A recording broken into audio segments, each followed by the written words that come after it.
Now let's go through how we can actually create our remote repository. So let's do that next. So to create our remote repository, I need to actually create an empty one inside of GitHub, and then I will create the connection between our local and our remote on GitHub, and then I can push changes into the remote. So to do that, I'm just going to click this little home button, just go back here. And what I want to do is I want to create a new remote repository. Now, we've already created our local project and we've been making changes already. So let's assume that we started there, and now we want to create something empty that we can put our changes into. So this is the account you want to put it on. Let's give it a name. I'm just going to find whatever I called it over here. So if I exit preferences and I come back to Unity Kraken game, we'll just call it that. Okay, it'll tell you whether or not this already exists or not. Give a description if you want, it doesn't matter. You can choose public or private. I know there's some stipulations with, GitKraken free and whether or not you can use public and private. That's always changing. I'm not going to speak to what the current policy is because I don't want to redo this video again if I can help it. So just look into the policies. I think public should be safe, but other people can see it, which, if you're just doing tests, it may be fine. If this is, a really big project that you plan to release or something, then, look into private and what that would mean in regards to GitKraken license. I'm just going to do public, keep it easy for now. This is just for learning. Now, this part down here where it says initialize this repository with a README file, gitignore, we've already done that. So leave all that blank. Don't put anything here. We want this to be as empty as possible. So hit create repository. All right, so now we have an empty remote inside of GitHub. Now the thing is, the previous way that I showed how to do this in videos was to go to the HTTPS and copy this. But remember, this is less secure, and they're, I believe, phasing it out, and they're moving more towards authentication with tokens, and in this case, SSH is one example. So make sure that you click on the SSH. You can see these links are different, right? Click on SSH, and this is the one we want to copy. So if we click on SSH and we click copy, this is specifying that we want to attempt to connect to an SSH connection. So let's go back to GitKraken. Now, in order to add a remote inside of GitKraken, we need to go to our project right here. And under remotes, we need to know where we want to push our local changes to our project to. And we basically want to connect to our GitHub repository with this remote button. So I'm going to click add remote. We can connect automatically right here, but this is actually creating a new one, I believe. And long term, if you understand this process, this will save you some time. But we don't want to create a new one. We want to connect to an existing one. So I'm just going to go to URL, and I'm going to name my remote something. Usually people call this something like origin. It's fine. And I'm going to make sure that I have this link. I'm just going to come back over here. SSH, important, copy clipboard, come back to GitKraken, paste that there. It'll be the same for both. And then we are going to add our remote. Okay, so there's two icons that are going to be really important here. There's a computer icon, and then there's it's like a GitHub looking icon. Now, the reason this is important is because right now we only see the computer. That means our computer that we're working off of is up to this point. Now, we want to be able to see this. So first of all, we need to put our entire project up on our remote. So the way that we do that is called pushing.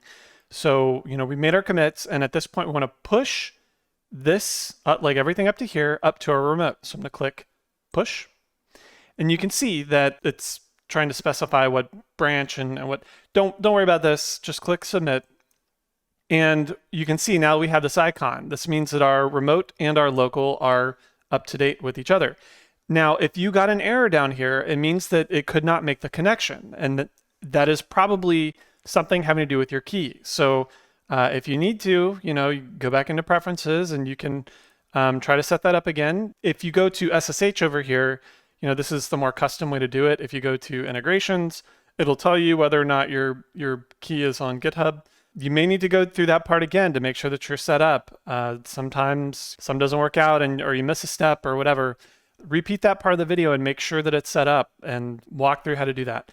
So back inside of GitHub, you can go to your settings and you can double check your keys. Remember, that's where that is. And you want this key to be the one that's on your GitKraken. So make sure that you have that set up. It's the secure connection. And again, you may have to do that if you work on a different machine. So, if you connect anything on a school computer or on a laptop or whatever, make a new key for all the workstations you're working off of. Okay, so like once you get this working with our remote and our computer here, you should be able to go back to your repository.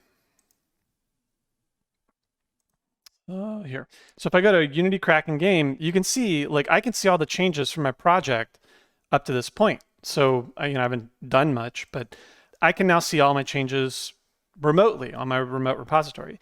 Now let's say that we make another change. So I'm going to walk through the process of adding new changes to your project. If I were to open up Unity, and sometimes that'll take a little bit. Inside of our Unity Kraken game project, if I wanted to make a new change, like let's say that, I just, just did start my white box or something, I'm putting in the walls to my level, a little ramp here. By the way, this might look a little bit different from the previous local project just because I've had to come back and retrofit this video in. So don't worry about that. All the previous changes in the project might look a little bit different. But let's say I'm making new changes to the current state of this project. Let's say that's fine. It's kind of weird, but we'll close it out. Make sure you save your scene too, otherwise you're not going to see it. And you can see that there were changes made to the project. So this is the process of how I would push new changes up to the remote. I would call this started whitebox. Stage all changes. You could give it a description if you want. Commit. And you can see our local computer is further along with our project changes than our remote. Our remote is still previously because we have not pushed our new changes from our local up to our remote up in GitHub. So I'm going to push, assuming we have that connection. And now you can see they're both caught up. So now when I refresh, I should see started whitebox. And you can always see up-to-date changes. If you have multiple team members pushing changes up to the remote, you can see these here. But that's really the power of a Git client like GitKraken, is that you can see the current state of things through a visual graph, and it gets even more complicated when you see branches and things. So pretty cool. But that's the process. That's how you start your local, you create your remote, you make the connection, and you make changes, and you push it up to the remote. So now if I were to go to a different computer, I could just grab the current state of this project, right? Code. Remember, you need the SSH link, not the HTTPS. They may phase that out, as I believe they're currently doing. Make sure you go to SSH, copy that in, and if you have your SSH key set up on whatever machine you're on with GitKraken, then you can just paste that in and make the connection. So yeah, hopefully this helps a lot of you out who have been seeing like weird error messages that they're deprecating HTTP login. I know that's how I was doing it before for personal projects. This should be fine for their new process, and this is the correct way to do it for a more protected connection. So I would recommend doing this way going forward. A little bit more complicated, but it's good to learn these things because we're slowly expanding our knowledge and our toolkit, and it's important to know about authentication tokens and SSH and those sort of things. So thanks for sticking around, and I hope you work on some cool projects using this technique, and at the very least back up your own stuff. You never know when your computer will crash, and you'll be glad to have it. I know I had that recently. So thanks everyone for sticking with it. It's a pretty complicated topic.